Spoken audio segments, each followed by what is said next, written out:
What is up, everybody? You are checking out the Uncensored Pro Wrestling Podcast. I'm your host, the Hot Commodity Ant C, joined by my own Hot Commodity, who just shoved a Sour Patch Kid into his mouth. I'm a fat. Getting excited for our coverage here. So you are checking out our recap of WWE Friday Night SmackDown from March 14th, 2025, live in Barcelona, Spain. This is the first time SmackDown has been broadcast in that country. These are kind of like I think they're kind of doing it big like in the other countries and stuff right now because we don't have a pay-per-view this month. Yeah. So they're kind of like, going in bigger places in other countries. Big right now, yeah. I agree. We don't really have a huge, and maybe we're trying to get people more interested into WrestleMania within the other countries. They better more global. They need to get everybody interested. I agree. Well, we kick off SmackDown with the United States Champion LA Knight coming out to the ring. LA Knight says the first SmackDown in Spain and I'm worldwide. It was way too long that I stand here with this title, but it's back in my hands. Jimmy Uso comes out. Jimmy says, I'm not out here to congratulate you. I'm desperate. The only way to start my WrestleMania journey is to go after that United States title. That's when Solo Sikoa, Jacob Fatu, and Tama Tonga come out. Solo says if anyone deserves a shot at the title, it should be Jacob Fatu. Jimmy, step aside since you're the biggest failure in our family. Jimmy says, well, you're the one that lost the Ulafala to the OTC Roman Reigns. And with that, the Bloodline attack LA Knight and Jimmy Uso until Braun Strowman makes a save. And now we have a six-man match. The Bloodline versus Braun Strowman, Jimmy Uso, and the United States Champion LA Knight here. LA hits a flying elbow drop to Jacob Fatu early on. Jimmy dives onto Jacob Fatu on the floor, sending him over the announce table. He did a better job than Jay did. Braun power slams Tama. Yeah, and Jay has a big botch. Yeah. But Strowman power slams Tama, gets the victory, and the good guys win. After, though, Solo Sikoa Samoan spikes Braun Strowman, and then Jacob Fatu moonsaults Braun 3 times and hits a running hip attack through the railing to Braun Strowman. So Jacob Fatu getting revenge on Braun Strowman. These guys are going to have a match. Whether it's like in a different country or at WrestleMania, they're definitely going to go at it at some point. Yeah, I don't know about it being a WrestleMania match, but they do usually have like a big powerhouse match between like two big people. Big as in like size. I like Jacob Fatu better than Braun, though, and I like Strowman, but Fatu I like Braun Strowman, too. I know, but Fatu is cool and, upcoming. Upcoming. That's a nice word for Jacob fucking Fatu. Do you want to share this donut? A little bit. I'll have a, if you have. Well, I'm fat. I want mine out. I know. Jade Cargill is getting interviewed by Jackie Redmond in an empty arena. Cargill says, physically, I'm ready to go. Naomi acts like a victim and thought she could dictate what I deserve. All I can recall is getting hit in the dark, and I saw Naomi run away. She should have pushed me harder. That's when the women's tag team champions Liv Morgan and Raquel Rodriguez confront Jade, and Cargill challenges Liv for a match next week. So Jade says, she says that she didn't see Naomi necessarily attack her, but she saw Naomi run away from the situation, and she definitely threatened Naomi with that. You should have pretty much ended me when you could have. So what do you think of this promo from Jade Cargill here? It's good. I could see this being something happening at WrestleMania. I really want Bianca to turn before WrestleMania because it's another month away. Mm-hmm. But they might save that turn for WrestleMania. I could see it being Naomi and Jade, and then Bianca comes in she's gonna help Jade, but turns on her. Well, Bianca will be pulling double duty then because she's in that triple threat match with Io and Rhea.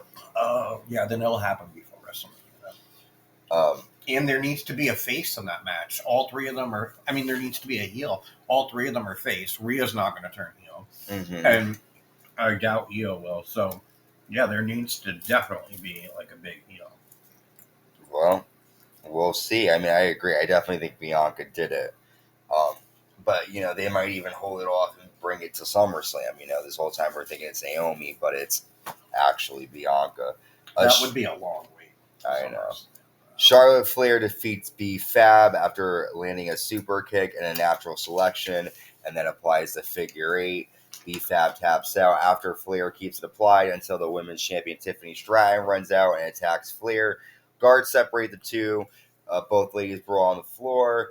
They jump onto one another, and then Tiffany Stratton lands a swanton dive onto everyone on the floor, and then eventually they're separated. We then get a Drew McIntyre promo where he just basically says that he's coming after Damian Priest. The Miz comes out for Miz TV, and before Miz TV can start, Tiffany and Charlotte Flair continue to fight on the ramp, and then Tiffany climbs the LED stage and lands a swanton bomb off of everyone. So, what do you think of Charlotte and Tiffany going different segments, fighting, brawling right before WrestleMania here? I think they could have come up with something a little more creative than for us to believe that they fought for 25 minutes in the back with 10 men separating them. Mm-hmm. Like, somebody needs to do something dirty to somebody. Want to get dirty? Can I do something dirty to you? You said something. I don't know. I'm kind of fat, so you're not fat at all. That's you're pretty. What you said. No, let me tell you what I said. Anyway, you're beautiful. Anyway, you're voluptuous. I think Charlotte needs to hit her below the belt and do something good. Well, Charlotte's already been doing it. She's always attacking her from behind. Yeah, I know. I'm just saying this. This wasn't the most interesting. So, but what else do you think she could do? I don't know. She needs to make it a little more personal. I don't know. This just didn't hype me up to see them. That's all. Okay. Well, the Miz is out and he's pissed that Tiffany and Charlotte interrupted his Miz TV segment. He calls out his guest, the WWE Champion Cody Rhodes. Cody immediately attacks the Miz and lands a crossroads. And Cody says, I don't want to talk to anyone unless their name is John Cena. If you join us on Monday, I'll be there too. So Cody doesn't even give a fuck to talk to the Miz. He just wants John Cena on Raw. And we'll leave our thoughts on that when we cover Raw with John Cena and Cody Rhodes. But it was just crazy how this episode of SmackDown was just constant shit happening, and I liked that. It was kind of like Attitude Era-esque, and I enjoyed it. We then see Damian Priest take on Shinsuke Nakamura, and this is a decent match. Priest pounces Nakamura onto the announce table and hits his old school crossbody to Nakamura. Drew McIntyre stands in front of the announce desk waving at Damian Priest to distract him. Priest hits the South of Heaven, but then McIntyre attacks Priest, giving Priest a DQ victory. After McIntyre rakes Priest's eyes, and then Nakamura hits a Kinshasa to Priest. McIntyre punches Priest and then tosses him into the guard railing. McIntyre ramp steps into Priest's face, hits the Claymore, and then tells Priest, I have nothing now but making your life hell. And then McIntyre stomps on Priest's head. So this is a vicious... I feel like we could possibly see a three-way there. A triple threat. What is this going to be? WrestleMania triple threat? We already have fucking 2 triple threat matches. I didn't say WrestleMania. Oh. I could see it coming. It could be a backlash. Yeah, but why? What does Nakamura just attack? Why would he want to go after Drew McIntyre after attacking fucking... Well, because all three of them are kind of fighting for the same belt. There's no belt on the line. Damian Priest and Nakamura are fighting because Damian Priest eliminated Nakamura. Yeah, Priest eliminated. Priest eliminated McIntyre from the Royal Rumble. Kill me. Jesus. No. I was just trying to understand why you. I was getting people confused. I'm stoned. That's okay. I was just trying to figure out why you thought that Nakamura would. I mean, I could maybe see them having like a tag match where, you know. Yeah, I was thinking that too, but who would be Damian's partner? I don't know. United States Women's Champion Chelsea Green is interviewed. It's Chelsea. With her Secret Service, which is Alba Fire and Piper Niven. Zelina Vega confronts Chelsea and wants a match, but Piper says you have to go through me first to get to Chelsea. And this is all funny stuff here with Chelsea Green. Randy Orton comes out to take on Carmelo Hayes. Carmelo offers a handshake, but then pulls it back. Orton lands a back suplex with Carmelo Hayes onto the announce table. Orton lands a draping DDT. Hayes hits a springboard DDT for a 2 count. Orton lands a superplex. Hayes hits a first 48, and then Randy Orton lands an RKO and defeats Carmelo Hayes. After this is interesting, Randy goes for a punt, but then Orton sees something, and we don't get to see what he's looking at. Like, this is a really bad angle here. Oh, I missed. I didn't see that. Yeah, afterwards he punt. After the match, Orton hits him with an RKO, goes to punt him, and then we don't see what happens. He gets distracted, and it's Kevin Owens at ringside. Right. Okay. Owens pulls Hayes out of the ring to stop Orton from punting him. And then Owens and Orton fight, and Orton tosses Owens into the not the announce table, the railing. What do you think of this situation here with Kevin Owens showing up out of nowhere and Orton? They're definitely going to fight at WrestleMania. Sorry. Yeah, definitely. And, like, I want to see Kevin Owens get his ass whooped, and Sami Zayn didn't really do it. So No. him and Randy will be, like, crazy. They're going to have a good match. I'm excited for that. Did Sami beat him? Who? Kevin Owens? No, Owens beat Sami. I don't think we've seen Sami since that match, to be honest. I don't think so either. We then get a strange promo backstage with the number 4 being shown a lot. People are saying that it's probably a sign of Aleister Black coming back. That rhymes. But I definitely like to see Aleister Black in WWE again. Yeah, and a lot of people think he's going to take over for Uncle Howdy. Possibly. World Champion Gunther comes out. Gunther says the road to WrestleMania in Europe starts tonight. But he could also be a Judgment Day member, too. Oh, Black? Yeah. Okay, yeah. I see him more as Judgment Day. As the greatest European champion of all time, this is Gunther speaking, I had to be here in Spain. I want to prove a point. You love Jey Uso because he's dancing like an idiot to entertain you. But once the bell rings, it means nothing. I would like to face a challenger from this country, and that's when NXT Tag Team Champion Axiom comes out. And these two have a decent back and forth match. Axiom hits a golden ratio for a 2. Gunther lands a powerbomb, a clothesline, and a second powerbomb to defeat Axiom. And just sort of send a message to Jey Uso right before WrestleMania. But this is just a way to put Gunther on SmackDown in front of this European crowd. What did you think of the match?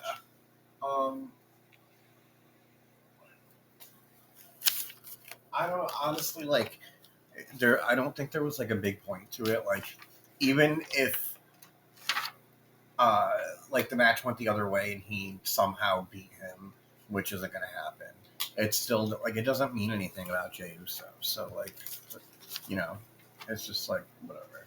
Yeah, it was just a way to have him on. Mm-hmm. This was dumb too. We see Paul Heyman coming out to the ring.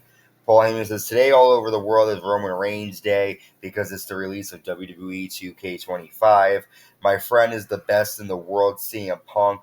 Unfortunately, it's not CM Punk's day, and it will never be Seth Rollins' day. If anyone has a problem with that, then you can say it next week in Italy, face-to-face with Roman Reigns. So this is just really dumb. It was just Paul Heyman saying this Roman. Was just to get people to watch for next week. Stupid. Waste of time. They could have filled it with something else, in my opinion. They could have just showed a picture of Roman next week. Yeah, I agree. Gunther confronts Jimmy Uso backstage. Gunther says, we have things in common. He left it all out there just like Jay does. If Jay doesn't step back, I'll have to hurt him. And Jimmy says, you got this backwards. At WrestleMania, you drop rank and we'll drop to the main event. Yeet. And Gunther says, I tried, I really did. So I was interested by that because I can definitely see Jimmy Uso turning on Jay and helping Gunther win. Especially with him saying, I tried, I really did. What do you think Jimmy could turn on Jay? I do. And I think that what's going to happen is Jay's going to turn at WrestleMania, but Jimmy's still going to win. You mean Jimmy's going to turn at Mania? No. Jay. Jimmy, yeah. Jimmy's going to turn at Mania. He's going to try to cost him the match, but he's still going to win. And then they're going to have their first rivalry. Okay. And it'll be Jay like, oh, I'm the bigger brother. I should have been champion. But don't you think though it would be? I think his first opponent is going to be his brother. I like that theory better then, but I just feel like what they're going to do is to make it, because WWE, it seems like they kind of think that it matters more when his title is on the line, but I think it matters more if it, like, I would just like to see him cost Jay the title, because then that's more, but I don't know. I like your idea too. Well, my idea is the same thing, except they have a rivalry after. Well, my piece. You don't think that's going to lead into a rivalry? It would, but I think it would be more compelling if it was like, damn, you cost me the title, rather than I'm jealous that you're the champion. They've done that many times, and they've done costing the title many times. Well, maybe they could do like a bit of both, where it's like, yeah, I think that's the reason he's doing it. Maybe I like your idea better though, where he wins the title and then they fight for both. He's like, I could turn on you, and now there's like no, but he's gonna have to fight him. But we'll see. Our main event is the WWE Tag Team Champions DIY defending against the Street Profits here. DIY landed a Shadow Machine to Montez Ford for a 2. Gargano dives onto Angelo Dawkins on the floor. Ciampa lands a fairy tale ending to Angelo Dawkins for a 2. And then we get miscommunication at Johnny Gargano accidentally super kicks Ciampa. And then Ford hits a frog splash to Gargano. And we have new WWE Tag Team Champions and the Street Profits. What did you think? I think we just said like a week or two ago, I remember talking about this. I said they're going to be champions soon because they're getting this big push and they're turning heel. And you said, yeah, we need a good heel tag team. Mm-hmm. I think that Gargano is going to beat the shit out of what's his name? Gargano. I think Ciampa's going to beat the shit out of Gargano. Okay. And they're definitely going to have a little rivalry. Okay. But yeah, I was happy to see the tag team, the championship switch. They were getting boring. I agree. But yeah, I don't really understand why this ended SmackDown, but yeah, I guess they had to do something. Overall, this was a decent episode of SmackDown, though. It's like nothing too crazy happened. We saw Kevin Owens return and Orton attack him. We saw the brawls between Charlotte and Tiffany Stratton. We saw the new tag team champions, the Street Profits. So decent action here. But our next coverage will be of Raw from Brussels, Belgium. And then we've got SmackDown in Italy. Next couple of weeks are continuing in Europe. And then we've got WrestleMania night 1 and night 2. And I'm excited to cover that. But we've covered all of SmackDown, and we're going to get going. So until next time, stay safe and stay uncensored.